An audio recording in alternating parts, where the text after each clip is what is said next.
Nagmalampuso ra ang pagpahigayon sa 8 kaadlaw nga filing sa Certificate of Candidacy sa Dakbayan ug lalawigan sa Sugbo matud sa Commission on Elections. Sayra nato ang detalye pinaagi report ni Alan Domingo. Unto pala 5 kagahapon sa hapon, gisiradaan sa buhatan sa Commission on Elections kon COMELEC ang pagdawat sa Certificate of Candidacy base usab sa gipatuman nga lagda. Sa Dakbayan sa Sugbo, gihulagway sa COMELEC official nga hapsera nga napahigayon ang pagduso sa COC sa mga nagtinguhang magpapili sumabot 2025 midterm election. Usumada sa 84 ka mga political aspirants ang nakaduso silang COC lakip niini ang 5 alang sa pagkamayor, 3 pagka-vice mayor, 4 pagka-kongresista sa North District ug 2 sa South District.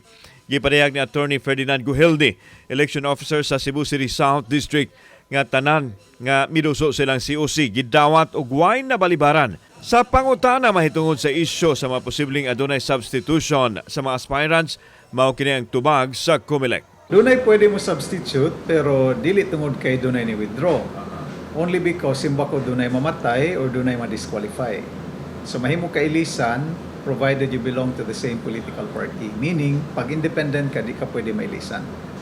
Pero ka na nga pag-ilis until November 15. What about November 16 until midday of elections?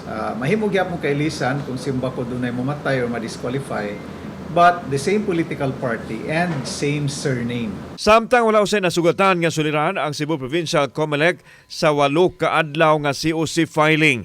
3 ang nakaduso silang COC pagka-gobernador ug 2 pagka-vice gobernador. Samtang sa congressional post, usa sa unang distrito, 2 sa 2nd district, usa sa 3rd district, 2 sa 4th district, 2 usab sa 5th district, 2 sa 6th district ug 3 sa 7th district. Samtang sa pagka-board member, 2 sa 1st district, 3 sa 2nd district, 4 sa 3rd district, 4 sa 4th district, 4 usab sa 5th district, 2 sa 6th district ug 2 sa 7th district.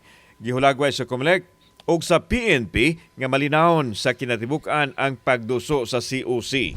Sa ato na makita nga among gi-collect ang mga COC na gi-file sa kada lungsod o kada syudad. Ang purpose ani dadto namo sa COMELEC Law Department sa Manila.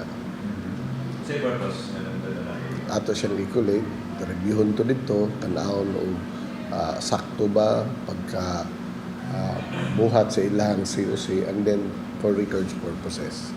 Samtang malinaw usab ang Dakbayan sa Mandawi, taliwa sa pagdasok sa mga supporters sa pagduso sa mga certificates of candidacy sa miaging Oktubre 7 ug Oktubre 8. Maton ni Police Lieutenant Colonel Mercy Villaro nga way natala ang kapulisan nga kagubot atol sa mga adlaw sa pagsangat sa COC.